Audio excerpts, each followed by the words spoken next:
Consultorio Fiscal. Es un programa de Radio UNAM y de la Facultad de Contaduría y Administración.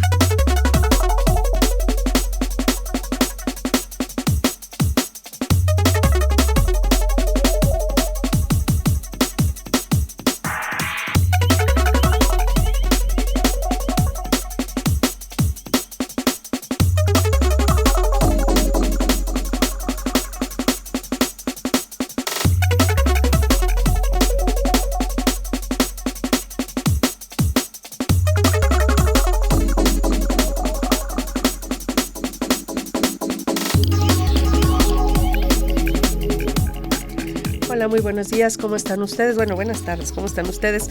Le damos la bienvenida a este su programa Consultorio Fiscal Radio. En esta ocasión pues estamos grabando este programa, es un programa grabado. No creemos que cambien mucho los comentarios que vamos a hacer en función del tiempo, pero bueno, es importante precisar esta condición. El tema de hoy es un tema, pues a lo mejor que va a sonar un poco técnico o muy contable, pero la verdad es que es un tema que nos afecta a todos los contribuyentes y usuarios de la información financiera. El tema de hoy es la importancia de las normas de información financiera en materia fiscal. Y pues para tratar este tema va a estar con nosotros, a quien damos la bienvenida, este es su espacio, esta es su casa, el doctor Salvador García Briones. Bienvenido, doctor. Gracias. Él es contador público egresado de nuestra facultad, es maestro en finanzas por la Universidad Chapultepec, doctor en ciencias de la educación por el Colegio de Estudios de Posgrado de la Ciudad de México, doctor en administración por la Asociación de Catedráticos Universitarios Autónomos, catedrático de nuestra facultad, pues en diversas, en tanto licenciatura como en posgrado y en diversas materias. También ha sido catedrático en otras instituciones nacionales y extranjeras. Es coordinador de una de las secciones de nuestra revista Consultorio Fiscal, socio director de García Briones, Cañive y Asociados, Sociedad Civil, conferencista en distintos temas fiscales y financieros, especialista en auditoría y asesor financiero. Pues nuevamente, maestro, le damos la bienvenida a tu casa. Muchas gracias. Les recordamos que nos puede escuchar por el 860 de Radio UNAM, de AM, de Radio UNAM, y también por la plataforma de Mirador Universitario de la Coordinación Universitaria de Educación a Distancia y las redes sociales de nuestra facultad, de la Facultad de Contaduría y Administración. Pues, ¿te parece, maestro? Iniciamos un tema que yo creo que hemos dejado mucho de lado y es muy importante para nosotros el saber la importancia de estas normas de información financiera. Pero si te parece, primero hablemos de qué son las normas de información financiera, porque pues obviamente no todo nuestro público está familiarizado con esto, ¿no? Sí, las normas de información financiera como tal nacieron en enero 1 del 2006, porque antes había boletines de contabilidad, lo que llamábamos principios de contabilidad. Y esto surgió para alinearnos con lo que era la norma internacional contable, ahí fue donde surgió. De hecho, el impacto fuerte que tuvo cuando nacieron fue la concepción del nuevo marco conceptual. Y dentro del marco conceptual hay dos postulados que vamos a ver más adelante. Uno es sustancia económica y otro es evaluación. Y ese empezó a meter muchísimo ruido en la información financiera. Y fiscal. Y entonces, pues confundió a nuestros colegas contadores, si lo metían o no en la contabilidad. Y al meterlo en la contabilidad, pues obviamente los libros, al ser fiscales, no permiten de ninguna manera que se alteren los números. Los números tienen que ser históricos. Sin embargo, los contabilizaron o los siguen contabilizando. Esto obviamente afecta en la determinación del pago del tributo. Y bueno, pues de alguna manera nos está haciendo mucho ruido, ¿no? Que más adelante lo iremos desglosando. Y efectivamente nació en esa fecha y surgió lo que conocemos como el Consejo Mexicano de Normas de Información Financiera, porque antes era la Comisión de Principios de Contabilidad del Instituto Mexicano de Contadores Públicos. Así fue como nació. Uh-huh. Y ahora es el Consejo Mexicano de Normas, que también le cambiaron su nombre, ya era CINIF y ahora es ¿no? El nombre que tiene, ¿no? CINIF, sí, y además le agregaron pues las nuevas normas que tú seguramente ya sabes, ya todos sabemos, la parte de la sostenibilidad, ¿no? Uh-huh. Que es información adicional, se considera financiera, para ver si el negocio no tiene problemas de negocio en marcha, que es otro postulado básico. Así es. Bueno, entonces, este Consejo Mexicano de Normas de Información Financiera, ¿quiénes lo integran, más o menos, de manera muy general? Pues lo integran 5 personas. Mira, en teoría hay varias agrupaciones que lo conforman, ¿no? La Comisión Nacional Bancaria, Secretaría de Hacienda, también la Asociación Mexicana de Ejecutivos de Finanzas, también ANFECA, pero la verdad es que la participación yo la he visto nula, ¿no?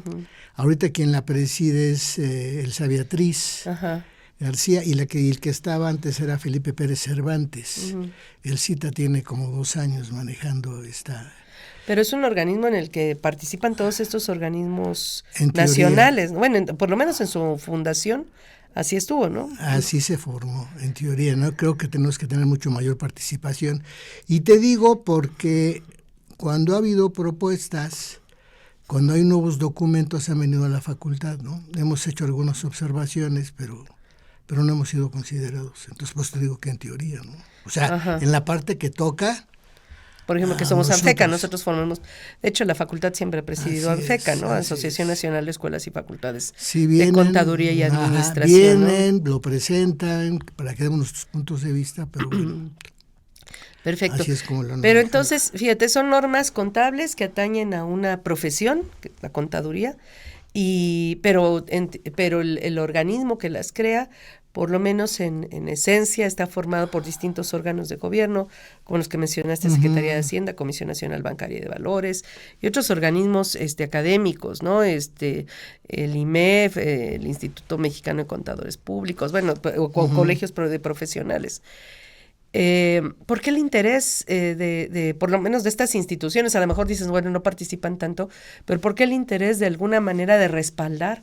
Porque están finalmente como respaldo, aunque a lo mejor no participen en el día a día de la creación de normas. ¿Por qué el interés del gobierno, de estos distintos órganos que son órganos nacionales, muchos de ellos, la Secretaría de Hacienda simplemente, la Secretaría de Función Pública, etcétera? ¿Por qué el interés de participar en la integración de esta formación del organismo que crea y da mantenimiento a las normas de información financiera, que pues atañen en principio a una profesión en particular, ¿no? Que es la profesión contable? Lo que pasa es que tiene un impacto social, un impacto económico y un impacto fiscal, que más adelante comentaremos, pero muy, muy fuerte. Y el hecho de desconocernos sí nos afecta, ¿eh? Si no lo conocemos, si no lo manejamos de forma adecuada, nos puede impactar y nos impacta de alguna manera muy fuerte. Así es. Muy, muy fuerte. Ahora, estas son las normas nacionales, las que emite el Consejo Mexicano de Normas de Información Financiera. Pero no aplicamos, bueno, no todas las empresas aplican únicamente normas nacionales, hay otras normas de carácter internacional que también influyen en la contabilidad México, digamos, en la contabilidad de las entidades mexicanas, ¿no? A ver, mira. ¿Cómo está esta? Te voy a explicar cómo está este rollo. En la economía hay 3 sectores, el sector financiero, el sector gobierno y las que no son ni gobierno ni sector financiero. Al sector financiero lo regula la Comisión Nacional Bancaria y de Valores. Tiene sus propias reglas contables, no tienen problema. A las del sector público, las que son de gobierno, las regula la Ley General de Contabilidad Gubernamental. A las que cotizan en bolsa, que se conocen como empresas públicas, tienen que preparar información financiera en base a las normas internacionales de información financiera. Y a las que ni pertenecen al sector financiero, ni cotizan en bolsa, ni son de gobierno, utilizan nuestras normas de información financiera. Ahora, aquí hay un problema de entrada. El problema es que dentro de esas NIF metieron varias regulaciones para el sector financiero. Yo lo he visto con Elsa Beatriz en el colegio, cuando tocamos estos temas y le digo, Elsa Beatriz, estás metiendo en el libro de normas de información financiera conceptos que son estrictamente financieros del sector financiero. Y digo, yo no entiendo la razón porque le estás metiendo más grasa al gordo, ¿no? Porque el libro de por sí pues, está bastante fuerte y creas mucha confusión, ¿no? Muchísimo. Complica mucho el entendimiento. Muchísimo. Sí, tiene que esforzarse mucho a veces para entender algunas normas. Mira, te voy a dar un ejemplo, ¿no? En el caso de cuentas por cobrar, dice que se debe calcular el PCE. PCE es pérdidas por crediticias esperadas. Ese término es eminentemente del sector financiero, no es nuestro. Nunca. Meten una NIF para criptomonedas, que en ningún país la hay, es una moneda no regulada, no es legal. Y además, sí, efectivamente, entonces, pero si no lo conocemos, si no lo desmenuzamos, entonces pones a patinar al contador que quiera calcular su PCE, que además requieres de cálculos actuariales, los que trabajan en SOFOM o que trabajan en compañías de seguros, por supuesto que tienen que calcularlo. Los que no estamos en el sector financiero únicamente determinamos nuestra reserva para cuentas incobrables y damos nuestras bases y cómo lo determinamos, ¿no? Por ejemplo. Pero ya ni siquiera se menciona, por ejemplo, ese término en la NIF de cuentas por cobrar, ¿no? Hablan nada más de la pérdida crediticia esperada. Ajá, así es. Entonces, esto pues sí genera mucha confusión. Digo, yo me quedé con la estimación de cuentas incobrables y resulta que esta ya no la menciona las normas de información. Sí, porque ya habla como pérdida, ¿no? Sí. Y ya parte del supuesto de que hay una pérdida siempre, porque de hecho dice que desde el momento del reconocimiento de las cuentas por cobrar se debe reconocer la pérdida crediticia esperada. Así es. Espérame, ¿no? ¿Cuál, no? Entonces eso genera mucho ruido, ¿no? Y no digamos en el reconocimiento de ingresos, en D1, ¿no? Que hasta que tenga el control la contraparte, y fiscalmente sabemos que las reglas son diferentes. Sí. Y esto genera mucha confusión para los contadores en la aplicación, ¿no? Entonces, había alguna edición para pymes, ¿no? De las normas de información financiera.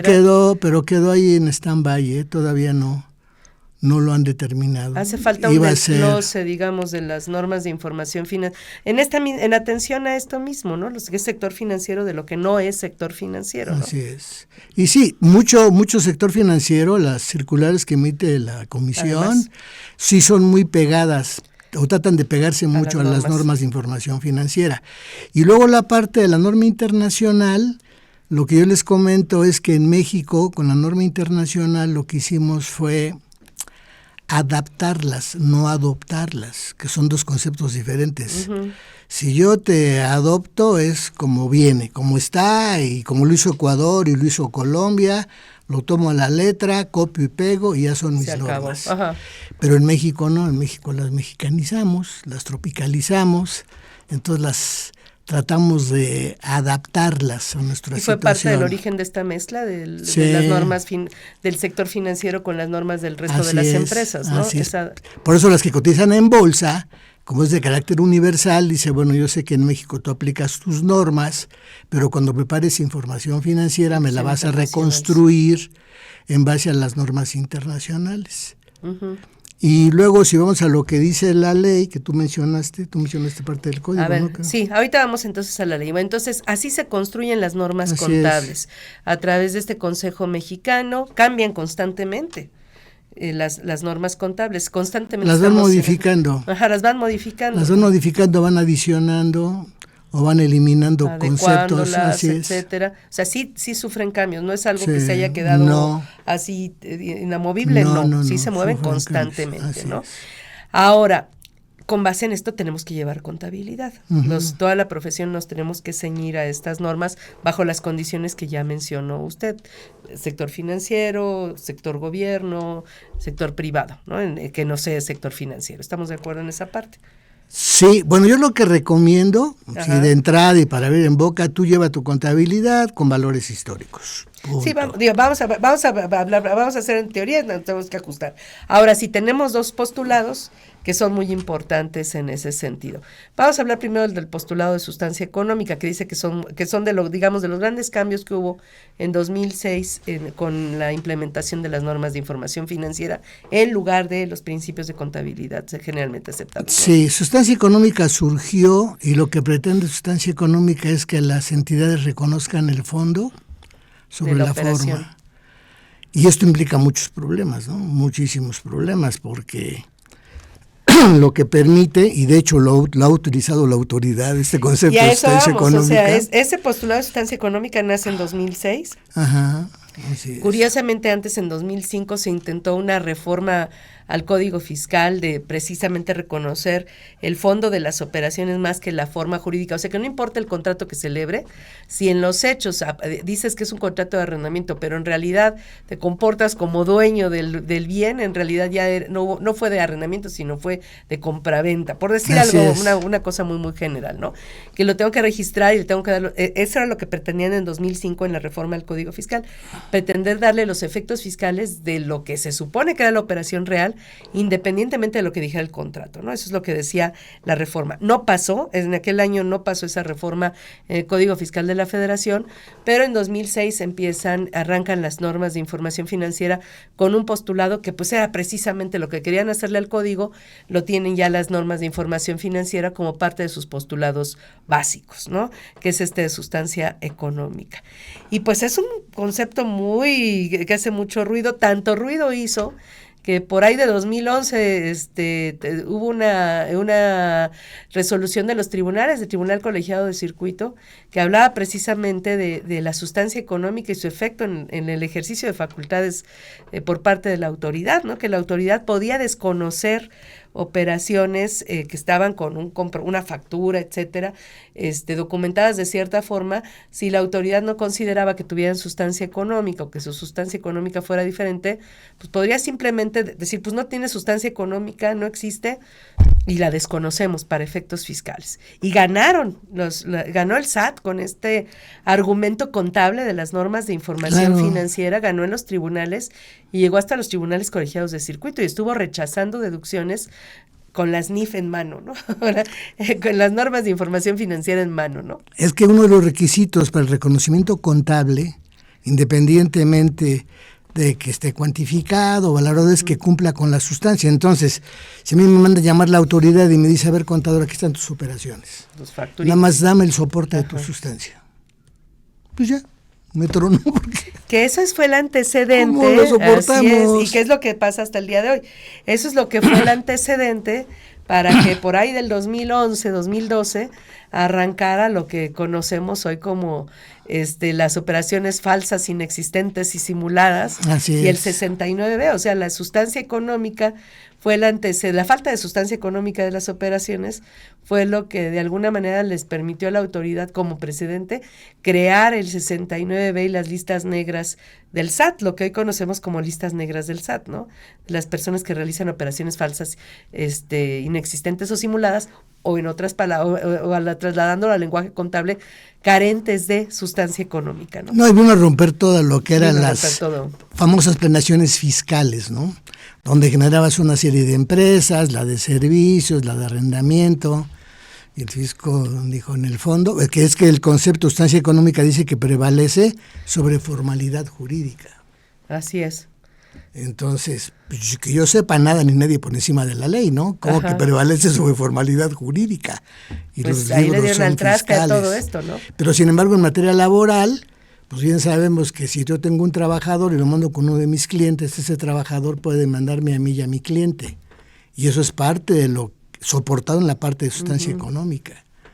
Entonces yo creo que ahí dimos ideas o cosas que no debieron de haber sido, ¿no? Pero al final del día son las reglas del juego, y si uno cumple con las reglas del juego, pues yo creo que estamos bien, ¿no? Que es lo que en cada país...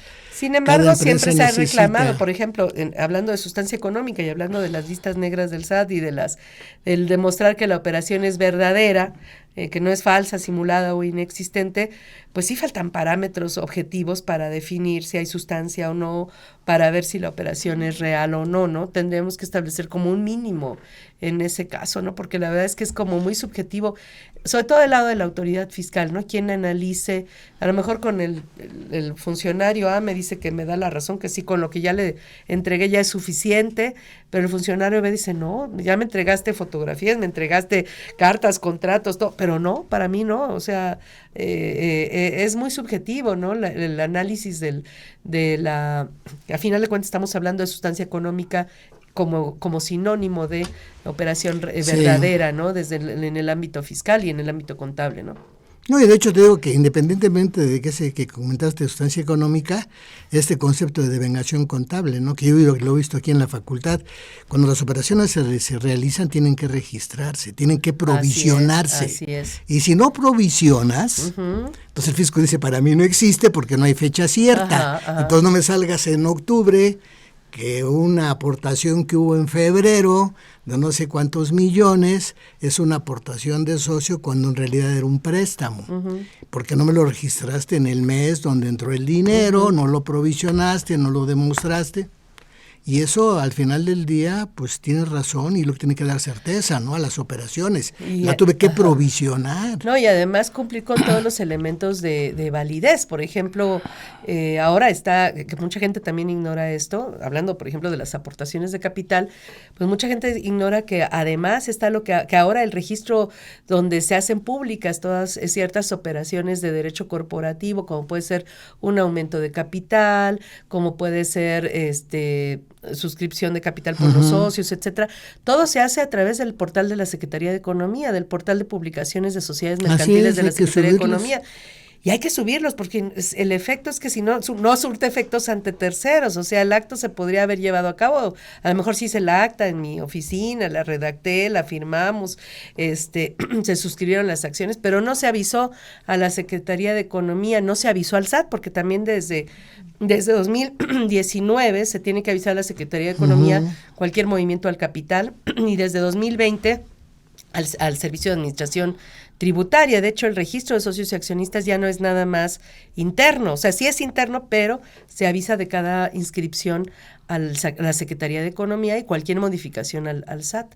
Entonces, no nada más es la parte contable, que es el primer escalón, y yo creo que el registro contable pues nos puede ayudar o nos puede hacer harakiri, ¿no? Porque también si le damos un efecto, por ejemplo, de préstamo y era de capital o al revés, pues a lo mejor podemos tener problemas, ¿no? En un momento determinado. Por ejemplo, si es una aportación de capital en efectivo y no di el aviso, entonces pues vamos metiéndonos en más y más problemas, ¿no? Yo tuve un caso con un cliente donde el SAT al revisar pidió la póliza y se basó en la redacción de la póliza. O sea, el chavo que hizo la póliza, la redacción, indicó que era aportación de socios y era préstamo. Es un problemón, pero nada más en la redacción de la póliza. O sea, no afectó libros contables, porque la redacción, pues tú aquí me dijiste esto. Yo he visto sentencias en algún libro de precisamente, creo que en algún libro en el libro de efectos fiscales de los contratos del maestro Gómez Cotero, citaba una sentencia precisamente donde le habían hecho caso al registro. Creo que era una operación que a lo mejor estoy mal, pero más o menos era así. El contribuyente consideraba que era un gasto y la autoridad decía que era activo fijo, pero resulta que el contribuyente lo registró como activo fijo y dijo, pues el registro contable prevalece. Y entonces le dio mucha importancia al registro contable. Entonces sí, a veces en el ejercicio de facultades de comprobación, pues la autoridad en principio tiene como primer paso lo que dice la contabilidad y luego lo que gira en torno al registro contable, como pueden ser ciertos avisos que se tengan que presentar adicionales para ver si hay fecha cierta, para ver si realmente la operación es lo que dice que es. Entonces, el tema contable no es cualquier cosa y el registro contable apegado a las normas de información financiera pues es lo que nos va a dar también cierta fuerza, cierta defensa ante la autoridad de por qué se registró de una u otra forma, ¿no? Por qué se le dio tal o cual tratamiento para efectos fiscales, ¿no? Por ejemplo. Sí, porque de hecho el fisco, en materia, como lo comentábamos, sustancia económica contable, el fisco lo toma como razón de negocio, ¿no? Ajá. Es el término que utiliza, no dice sustancia económica, dice, pero es razón de negocio, demuéstrame que hubo razón de negocio. Y si no lo hubo, usted lo echó para atrás. Así es. Entonces está el tema de la importancia de este postulado de sustancia económica, que tan importante es que hasta dio lugar a la creación de un nuevo esquema, que es el de las operaciones falsas, simuladas, inexistentes, que no es más que falta de sustancia económica, pero trasladado a la norma tributaria, que está en el 69 del Código Fiscal de la Federación, ¿no? Entonces sí es, las normas de información financiera sí han influido influyen día con día en la determinación de las contribuciones. Luego tenemos el tema de la evaluación, y ahí sí platíqueme de la evaluación, que es el otro conflicto que se tiene. Es que la evaluación trae muchísimos problemas porque nos altera los valores. Dentro de la evaluación, de las bases de evaluación tenemos dos, ¿no? En dos grandes grupos, lo que es el valor histórico y lo que es el valor actual. El valor histórico pues, es el costo de adquisición, ahí no tenemos ningún problema. Está metido en las normas costo amortizado. Ese es financiero, ese no es de las normas, eso es sector financiero y está metido ahí. Entonces, recomendación, cuando alguien toma las NIF, cuando les doy las clases, ese me lo tachan porque ese no es aplicable a nosotros, costo amortizado. Pero luego se va lo que es el valor actual, en la modificación del valor. Y cuando habla de la modificación del valor, sabemos que hay partidas monetarias y partidas no monetarias. Y dentro de las partidas monetarias son las que son efectivo o representan efectivo, donde está caja, bancos, todas las cuentas por cobrar, y del lado del pasivo, pues casi todas las cuentas por pagar de pasivo, ¿no? Excepto anticipo de clientes y rentas cobradas por anticipado, porque ahí lo que se debe son bienes o se deben servicios. Y me dice, para esas partidas monetarias, si tú tienes cuentas por cobrar, sabemos nosotros que las cuentas por cobrar a través del tiempo pierden poder adquisitivo, es la característica de las monetarias. Entonces, si alguien me debe $1,000,000 el día de hoy y me lo paga dentro de un año, seguramente el poder adquisitivo no va a ser el mismo y voy a tener un demérito en la adquisición y le tengo que aplicar, traerlo valor actual, ¿no? Aplicar una fórmula de valor actual y a lo mejor me va a representar $920,000. Y la norma dice, dale el valor de 920. No muestres $1,000,000. Entonces ya tienes una pérdida ahí de $80,000. Por el contrario, vamos a pensar que tengas un crédito hipotecario de $5,000,000 a 10 años y en el segundo año pues esos $5,000,000 pues ya no equivalen a $5,000,000. No lo de los intereses, únicamente del monto del crédito. Y a lo mejor vale $4,700,000, dice, regístralo con $4,700,000 y tienes una ganancia. Yo estoy seguro que si lo hago así y presento información financiera así, pues el banco no me lo va a aceptar, ¿no? Como que si yo te presté 5, dice ahora que te debo 4, que ahora me debes 4,700. Entonces, ese es otro, en lo que respecta a las partidas monetarias. A las no monetarias, dice, tráemelas a valor de mercado, a valor razonable. La maquinaria, todo esto. Pero eso, obviamente, pues viene a alterar el valor. Si yo aumento el valor de la maquinaria, pues tengo una ganancia dentro del activo, tengo que pagar tributo, etcétera, ¿no? En la parte de teoría, pero las leyes no les dan efectos a la revaluación, ¿no? Exacto, no deberían de darles, el problema que los contadores lo meten. Porque hay un artículo el 28 que habla de la revaluación, que no es deducible, pero bueno. Así es. No, yo me acuerdo cuando nació el B10, el famoso B10, donde metíamos los efectos de la inflación y le entregábamos a la autoridad los estados financieros dictaminados, decía quítale todos los efectos del B10 y bueno, el histórico. Así venía, ¿no? Claro. Quítale venía el resultado del estado de resultados. Así es. Y lo decía, quítale los efectos del B10 y ahora sí te queda la utilidad sin efectos así del es, B10. Así es, para que yo te pueda revisar. Para que yo pueda revisar. Ahora cambió la mecánica, visto así, de la revaluación de los conceptos, ¿no? A favor o en contra. Que además, fíjate, además de todo esto, trajo ese famoso D5 que los empresarios sufren. Sufren porque ahora son los activos que las empresas tienen en arrendamiento. Esos activos donde dice la norma de información financiera, si tú tienes un contrato que tiene más de un año, lo tienes que valorar, ¿no? Por ejemplo, yo estoy a lo mejor pagando por este edificio una renta de $100,000 mensuales, al año es $1,200,000, lo tengo por 5 años, son $6 millones. Me dice tienes que meter en el balance como activos en arrendamiento o activos en uso $6 millones, aunque no sea tuyo, y tienes que generar un pasivo. Y me lo muestras en el balance. Aquellos contadores que se les ocurre meterlo en la contabilidad, yo les pregunto, ¿juega o no juega para determinar su ganancia inflacionaria y el pasivo por los 6 millones que metieron? Luego no me dice qué hago con lo que ya pagué de renta, además, con lo que ya estoy pagando de renta, porque además dice que lo deprecie, porque es un activo, que no es mío, pero lo estoy usando. basado en sustancia económica. Entonces, al depreciarlo, pues tengo un gasto adicional, pero no me dice la norma dónde va, cómo lo registro, que es un problema serio que sí nos puede llevar a confusiones muy, muy fuertes, ¿no? Entonces tenemos cuestiones de evaluación que son incompatibles, digamos, con las Totalmente. normas fiscales, porque las normas fiscales en principio habla de costos históricos, ¿no? Hay cosas que sí permiten revaluación desde el punto de vista fiscal, pero es muy, muy específico y muy regulado por parte de la norma. De hecho, en la ley existen los factores de actualización y los factores de ajuste, que son reconocimientos de inflación o valores datos que necesitamos para determinar valores actualizados, pero bajo las normas claras y precisas y exactas establecidas en cada una de las leyes fiscales. Ahora, tenemos el tema de que todo esto es la contabilidad con esos postulados muy particulares que han influido en las normas tributarias o que chocan con las normas tributarias, como el tema de la evaluación, ¿no? La ley, el Código Fiscal dice, pues tienes que llevar contabilidad. Y la base para la determinación de cualquier contribución es la contabilidad, porque la ley del IVA, la ley del IEPS, la ley del ISR, todas esas tres que son, digamos, las tres más importantes, hacen referencia al registro contable en ese caso, ¿no? Entonces, bajo esta premisa, pues tenemos que llevar contabilidad.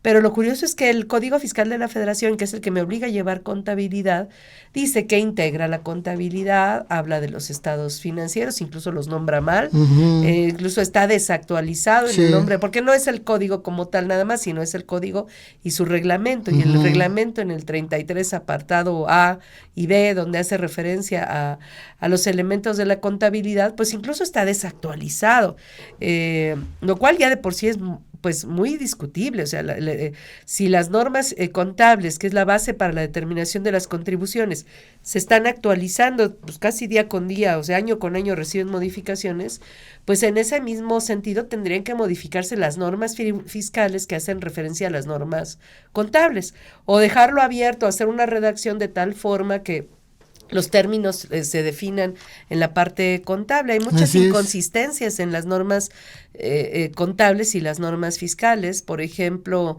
las fórmulas de asignación del costo que maneja la NIFC 4, que es de inventarios, no existen como concepto en el costo de lo vendido ni en inventarios en la ley del ISR.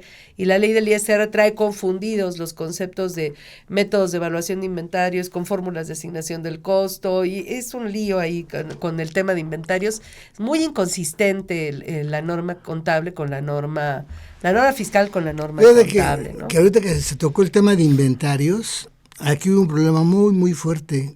En esa ocasión, Inventarios nació en la C4 ya modificada en enero 1 del 2011, y la vino a presentar a Felipe Pérez Cervantes. Y traía dos cambios importantes. Uno era la eliminación del método Webs, y el otro era inventario de servicios. El reglamento del Código Fiscal de la Federación todavía menciona el método Webs, por ejemplo. Y entonces, al eliminar el método Webs, yo dije, le vas a dar en la torre a las empresas, porque el fisco está muy apegado a los métodos de evaluación para la determinación del costo. Y le pregunté a Felipe que si habían hecho una consulta fiscal con la empresa, y me dijo que sí. Me dio mucho coraje. Le dije, mira, no, Felipe, no, simplemente no, eso no se hizo. Pero al final del día, el fisco que hizo al poco tiempo, Chin lo adoptó, dijo, yo también elimino Webs, porque si elimino Webs, tu costo va a ser menor, porque con el Webs tu costo es mayor, el inventario queda porque un menor precio. Al último precio. Haces al último precio. Pero fíjate también la clave que surgió aquí fue el concepto de inventario de servicios, que no manejan mis colegas a veces, ¿no? Por ejemplo, inventario de servicios, tú eres una empresa de servicios y entonces todo lo que tú desembolses para obtener el ingreso me lo tienes que llevar a una cuenta de inventario, no me lo puedes llevar al gasto. Entonces, a lo que voy es que si el SAT se da cuenta en las empresas que presentan estados financieros, no me importa que sea de fabricación, de compra de bienes y de servicios o de compraventa de bienes, tiene que tener su concepto de inventario. En la contabilidad. Y eso nos pega, sí. Y nos pega en el resultado contable. Y si pega en el resultado contable, cuando quieras pagar dividendos. Y ahí surgen una serie de problemas derivados de este concepto que es eminentemente financiero, lo de inventario de servicios. Así es, porque en la ley del ISR se condiciona la existencia del costo de lo vendido en las empresas de servicios a que exista la entrega de bienes con motivo de la prestación de servicios. Y pues no todos los servicios tienen entrega de bienes, ¿no? Para empezar hay que definir qué se entiende por bien en la entrega de servicios, ¿no? En la prestación de servicios, perdón.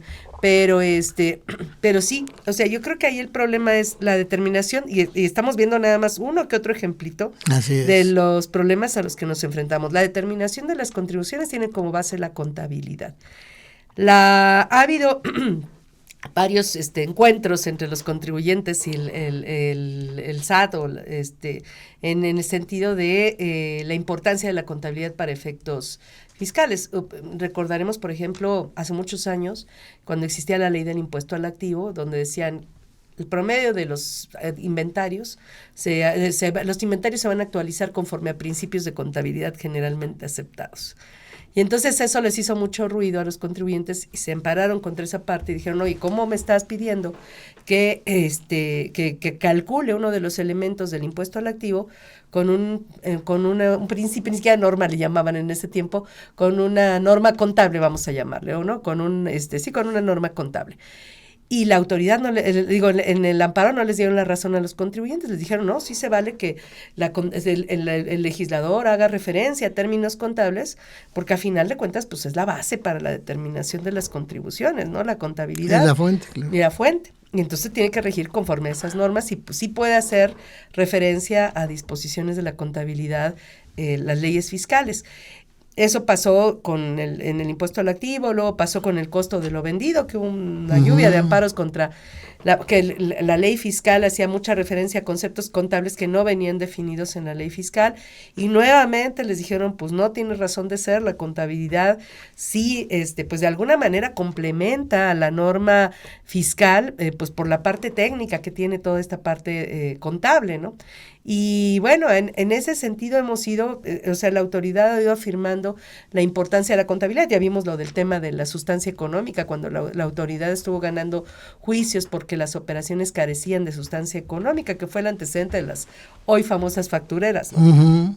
Entonces, ha habido varios precedentes en los cuales los tribunales y el más alto tribunal, la Suprema Corte de Justicia de la Nación, han apoyado el tema, el hecho de que las normas contables de alguna manera pues complementan la normatividad en materia fiscal y ayudan en la interpretación de las normas fiscales. Y salta a la vista, dice, tienes que llevar contabilidad. Bueno, ¿contabilidad con base en qué? El Código Fiscal no lo establece, no menciona las normas de información financiera. Lo mencionan a través de una regla de carácter general, donde ahí sí dice que la contabilidad se tiene que hacer pues con base en normas de información financiera, incluso internacionales, si son las que le aplican al contribuyente, ¿no? Pero ahí es la única referencia, lo cual me parece pues un error por parte del legislador. Tendría que aceptar de lleno la importancia de las normas de información financiera como base técnica para la elaboración de la base sobre la cual descansa la determinación de las contribuciones, ¿no?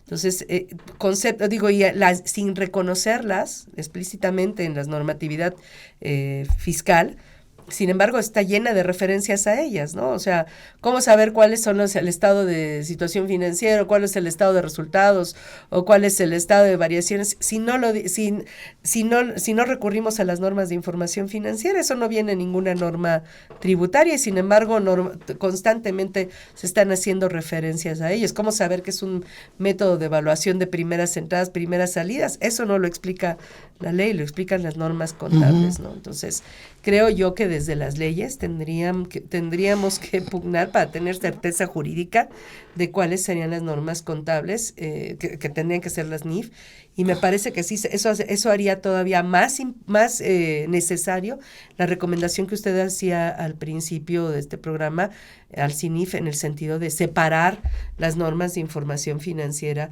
de las empresas que no cotizan en bolsa del resto de las empresas, ¿no? Claro, no, desde el sector financiero, o sea, ellos... El sector financiero. Sector financiero. Ajá.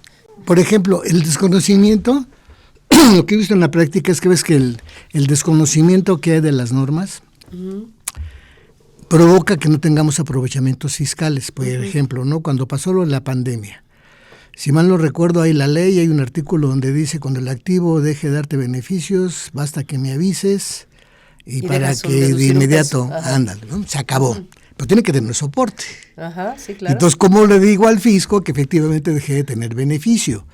Entonces, aquí entra un concepto que se llama deterioro y hay que aplicar una norma, que es la NIPSE 15, donde habla todo el valor de los activos, hay que proyectar los flujos, ya no lo tengo, aquí está demostrado, y ya cuando pasó la pandemia, los que revivieron, pues revierto lo que hice en ese momento, pero no estuve pagando dinero por activos que no usé, las empresas siguieron depreciando, en fin, hay una serie de conceptos que yo creo que si lo manejáramos o lo profundizáramos en el conocimiento en materia de normas de información financiera, sería muy útil para las compañías porque entonces no pagarían conceptos que no deben de pagar y no caerían tampoco en riesgos, ¿no? Porque el desconocimiento de esto nos lleva a muchos riesgos. El otro día, por ejemplo, yo planteaba un caso práctico del cálculo de una cuenta de capital de aportación actualizado, que es un cálculo que se tiene que hacer en cualquier persona moral, ¿no? Donde se van todas las aportaciones de los socios a la empresa, ¿no? Y entonces veíamos el caso de las aportaciones para absorber pérdidas. La ley del ISR habla de que pues en la cuenta se meten todas las aportaciones. Sí, pero también hay que saber qué son las aportaciones. Y si vemos que la norma de información financiera ahí dice que cuando hay una aportación para absorber pérdidas no afectan al capital contribuido, al capital social, sino que afectan a las pérdidas, o sea, las disminuyen, pues eso no da lugar a un registro dentro de la cuenta de capital de aportación, ¿no? Y ahí están las normas de información financiera que así lo establecen. Y en estas cuentas, por ejemplo, particularmente en las cuentas fiscales, en la cuenta de capital de aportación, pues hay que tener conciliado, ¿no? O sea, hay que saber por qué tengo un importe de movimientos para efectos fiscales, y a lo mejor el mismo u otro con diferentes fechas para efectos contables, porque la ley, por ejemplo, acá dice, pues los movimientos al capital son flujo de efectivo cuando cobras y cuando pagas. Y para efectos contables, pues sí se registra el aumento de capital, pero mientras no esté pagado, se registra también como un cargo al capital, que es un error que cometen mucho los contadores, registrar un capital que va a aportar el socio que todavía no lo aporta, lo registran como cuentas por cobrar. Y eso está en contra de las normas de información financiera, ¿no?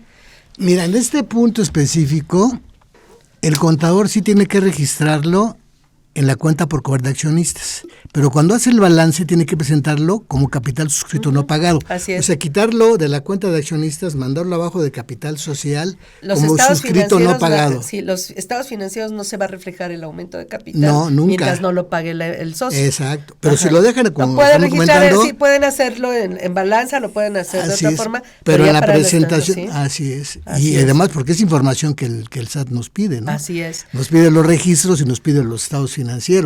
Yo digo que para la autoridad es muy, muy fácil determinar y ver si alguien está cumpliendo con la normativa contable o no. Por ejemplo, tiene que haber conciliación en las depreciaciones, porque en materia contable pues hay que meter lo que es el valor de desecho o de rescate de los activos. En materia fiscal se deprecian al 100, ¿no? El monto. Tiene que haber conciliación. Que le das a nuestro auditorio esto. Si un activo cuesta 100, para efectos fiscales, si la factura dice que nos costó 100, para efectos fiscales deduzco sobre 100. La depreciación. Para efectos fiscales. Ajá. Y para efectos contables hay que determinar lo que es el valor de desecho, que además tiene varias acepciones. Le llaman valor de desecho, valor de rescate, valor de salvamento, valor de recuperación. O sea, ¿en cuánto lo voy a... En cuánto lo puedo vender o en cuánto me lo pueden aceptar cuando yo compro un activo nuevo. Ajá. Vamos a pensar que voy a recuperar el 20%.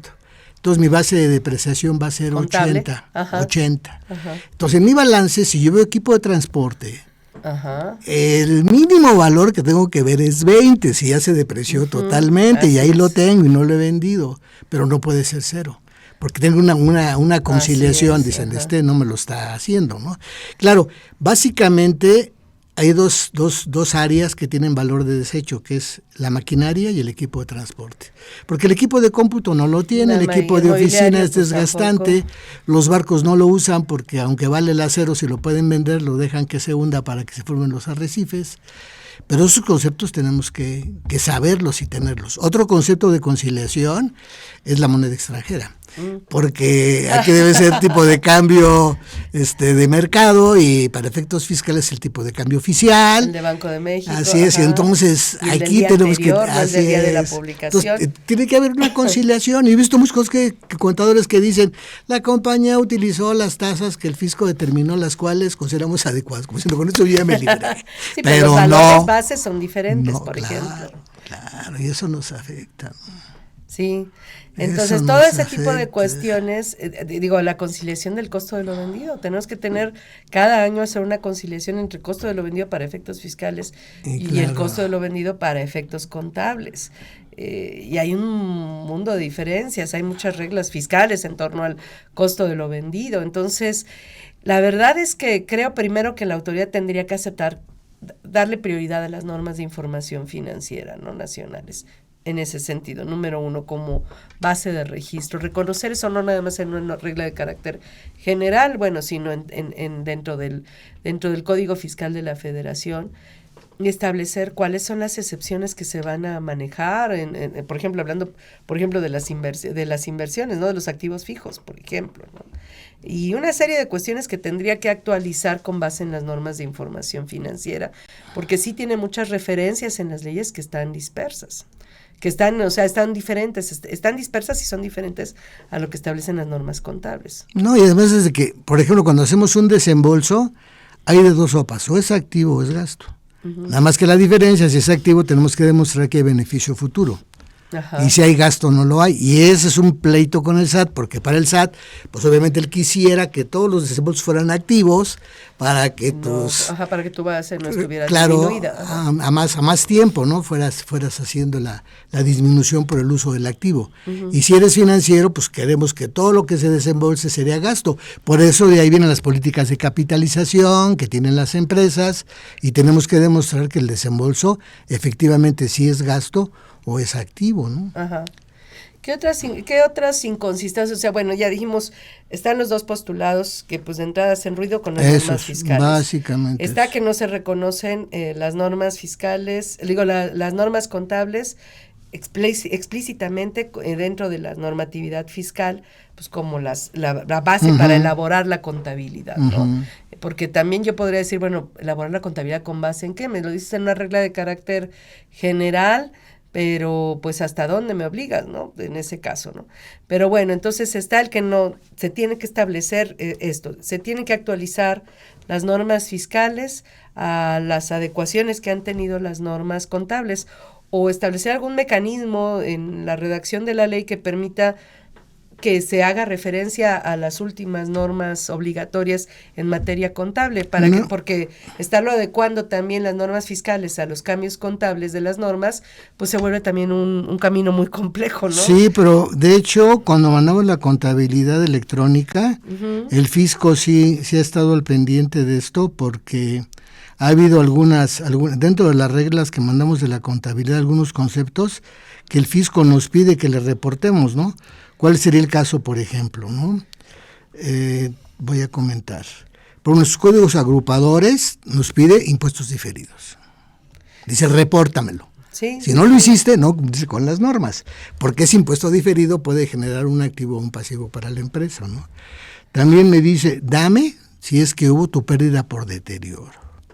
Pero no que me la calcules, que la bases. Hay muchos conceptos contables, sí, que hay que reportarlos. En el catálogo vamos a llamar catálogo de cuentas uh-huh. del SAT, ¿no? Que es el catálogo de códigos agrupadores del SAT. El pasivo por beneficio de los empleados, el pasivo laboral, si no lo tienes, no cumpliste. Sí. Entonces hay conceptos que el fisco se está involucrando más con las normas. Hasta ahorita los mecanismos, digamos, de fiscalización de la autoridad han estado dirigidos pues mayormente a la emisión y recepción de comprobantes. Y le ha salido bien hasta ahí, ¿no? Han podido recaudar, han detectado varios errores, pues sí, hay muchos errores en la emisión y recepción de comprobantes. Y ahí van caminando con esto. Pero supongo que los contribuyentes cada vez van a cometer menos errores, o van a ser más cuidadosos en la emisión y recepción de CFDIs para evitar precisamente estas aclaraciones constantes con la autoridad, ¿no? En teoría, la herramienta iba a ser la contabilidad. Esto nos lo dejaron ver pues cuando nos empezaron a pedir las balanzas, cuando homologaron toda la contabilidad al catálogo de códigos agrupadores del SAT. O sea, no me importa cómo sea tu catálogo de cuentas, pero yo, SAT, establezco que todos tienen que agregarme un código agrupador de mi catálogo de cuentas a sus catálogos de cuentas para identificar conforme en mi catálogo a qué cuentas equivalen sus cuentas a mis cuentas a las cuentas de mi catálogo, ¿no? Entonces, en teoría, pues la autoridad iba a utilizar toda esta información contable para la fiscalización. Se establecieron, bueno, también requisitos fiscales a las pólizas, que hoy por hoy muchos contribuyentes desconocen y no los aplican. Y yo creo que la gran mayoría, o sea, la mayoría sí descargamos el CFDI en forma automática, lo subimos al programa de contabilidad, casi se contabiliza en forma automática, y sí la póliza automáticamente pone el número de folio del fiscal del CFDI y los datos del emisor del CFDI, todo perfecto. Pero donde no lo hacemos es en los pagos y en los cobros, con cheques, con transferencias, con no sé qué, donde hay una serie de regulaciones también, a la par del folio fiscal de la factura, hay una serie de regulaciones para las pólizas, de datos adicionales que deben llevar las pólizas. Si pagamos con una transferencia de fondos, pues hay que ponerle de qué cuenta salió el dinero, a qué cuenta llegó el dinero, cuál es el RFC de uno, cuál es el RFC del que paga y del que recibe. Pago parcialidades. El tipo de, si es moneda nacional, moneda extranjera, el tipo de cambio. Todos esos datos hay que ponérselos en cada pago con transferencia. En los cheques, pues todavía peor, porque hay que ponerle con qué cheque pagué, la fecha del cheque, en fin, una serie de cosas que hay que ponerle, ¿no? Que mucha gente desconoce y no lo pone en sus pólizas como parte de la contabilidad, y son requisitos fiscales de la contabilidad. Entonces, primero tenemos que cumplir, en teoría, con normas de información financiera y luego agregarle los requisitos fiscales que la autoridad me solicite en la contabilidad, que son estos datos que llevan adicionales las pólizas. Si no cumplo con estos requisitos fiscales, pues mis deducciones no estarían debidamente registradas en contabilidad y podrían decir que no cumplen con requisitos fiscales. Ese sería el problema. Entonces, tenemos sí la contabilidad con base en normas de información financiera, una contabilidad incluso homologada al catálogo de cuentas o de códigos agrupadores del SAT, que son lo mismo, y bueno, y tenemos toda esta serie de requisitos que tenemos que cumplir. ¿Qué tanto en su experiencia la autoridad realmente sí sigue con la idea o la política de tomar información para fiscalizar con base en las balanzas que les enviamos mes a mes? Por ejemplo, porque la experiencia últimamente ha sido únicamente CFDIs, emitidos, recibidos, como que han dejado a un lado la contabilidad. De hecho, hay algunas empresas que incluso no han mandado su cuenta electrónica. Ninguna. Sí, yo tengo empresas que yo sabía, oye, ¿cuándo nos vas a empezar a mandar? No, y por cada mes que no se manda, la multa anda de algo así como 5,000 pesos. Sí. Yo creo que el siguiente paso, desde mi punto de vista, va a ser la parte cualitativa, ¿no? O sea, la cuantitativa ya la tengo amarrada por los dos lados, dónde entró y dónde salió el dinero. Ahora vamos a ver si se justifica la salida de ese dinero, ¿no? Así es. Entonces yo creo que ahí es donde va a entrar, y de manera muy fuerte. Y no olvidemos que adicional a estas normas, y como parte de las normas de información financiera, está el concepto de sostenibilidad, que va a ser obligación adicional de información que debe presentarse con los estados financieros, porque si no estarían incompletos, donde nos pide una serie de indicadores absolutos y relativos, y habla de la parte humanística y de la parte ambiental que deben tener las empresas para demostrar que no hay problemas de negocio en marcha.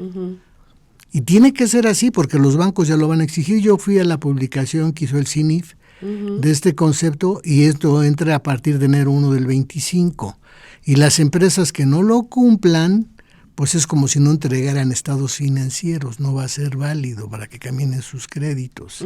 Entonces es información adicional que además tiene que ligarse con la parte contable, ¿no? ¿Cuánto pago de salarios en la empresa? Pues debe estar en el estado financiero, ¿cuánto pagué de salarios? Y aquí lo que piden las de sostenibilidad, me dicen, bueno, ¿cuánto tienes? ¿Cuánto es lo que pagaste en hombres y mujeres? Los salarios deben ser igualitarios, debe haber, sugiere que haya mujeres mujeres en el consejo de administración, tiene que haber capacitación por parte de la empresa, pero no mandarlos a capacitar a una capacitadora, que la empresa los capacite. Y qué programas tienes de capacitación y cuántas horas. Está muy interesante y creo que es muy benéfico, pero es parte de lo que está ahora y que tiene que cumplirse para empezar que no hay problemas de negocio en marcha. Entonces tenemos más chamba. Ajá. Sin embargo, la estructura de nuestras empresas es pequeña y mediana, pues muchas son familiares y no le entran a muchos de estos temas. Sí. Hay de todo, ¿no? Pero muchos ni contabilidad tienen, pero al final del día y ahí está, ¿no? Sí, ahí está todo esto. Bueno, fíjese que hace que como un año, yo creo más o menos, me fui para atrás porque resulta que tenemos una persona moral con fines no lucrativos que pues es muy cumplida, pues prácticamente solo paga retenciones, mandamos las balanzas mes a mes, etcétera, ¿no? Pues resulta que por las vacaciones de diciembre se fue el envío, se quedó pendiente el envío de la balanza de noviembre. Pues de repente nos llega la restricción de sellos digitales porque no habíamos enviado la balanza de noviembre al SAT. Que digo, es rarísimo. A mí no me había tocado esta parte con ninguna otra empresa que realmente tenga operaciones así, verdaderamente relevantes, ingresos, gastos, etcétera. Y sin embargo me pasó con esta que no, que pues prácticamente nada más retiene y entera, no tiene ni IVA, no tiene ni ISR, ni nada. Y nos reclamaron y nos restringieron los sellos digitales. Claro que se resolvió inmediatamente, pero nos restringieron sellos digitales por la falta de la balanza de comprobación de un mes nada más.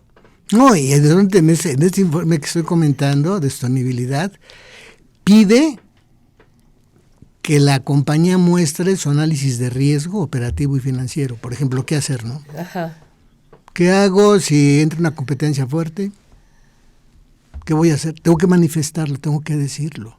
Y eso está bien, al final del día decir, bueno, tú no vas sobre la marcha, pero no tienes tu plan B, ¿no? En la parte financiera, en la parte de mercadeo. Que de alguna manera los obliga a organizarse y a tener su plan de negocio y tener su gobierno corporativo y demás. Que el comisario efectivamente trabaje como comisario, porque en este país pues nada más es de nombre. Bueno, es de los y cuando el fisco, claro, ¿para qué se va con el comisario? Muchas veces los accionistas son ya ni existen, de ¿no? nombre, ¿no? O sea, sí. Entonces, bueno, el comisario a veces sí me ha tocado, alguna empresa me tocó que pues, ¿quién es el comisario? Pues, ¿quién? Alguien que iba pasando. Quise de dónde salió. Iba pasando y lo metieron. Era un amigo del accionista mayoritario. ¿Y dónde está? Pues sabrá Dios dónde está ahora, ¿no? Entonces, todo eso, pues obviamente sí planean meternos en esta organización, y lo que nos va a jalar son las normas contables, los bancos, los créditos, porque cada vez nos van a exigir, ellos sí se van a pegar más a esta parte, y es lo que nos va a jalar a cumplir. Bueno, hoy por hoy es muy difícil abrir una cuenta bancaria, ¿no? Se vuelve muy, muy difícil. Y yo no dudo que el fisco diga, a ver, vende para acá tus informes de sostenibilidad. Sí. Es norma. Sí, tienes que tener. No, es que el fisco nos sorprende. O sea, nosotros estamos así como, sí, ya salió esta norma, sí, esto. Y de repente nos cae con todo, y esto, y aquello, y no sé qué. Todo lo que en teoría debimos haber hecho, que no nos enteramos, lo dejamos de lado, no le pusimos mucha atención.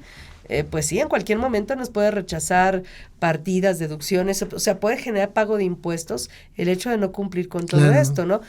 Le decía yo lo de las normas, lo del aviso al portal de la Secretaría de Economía. Pues es una forma de darle fecha cierta a las cosas, y además solo surte efectos ante terceros, y dentro de los terceros está el fisco.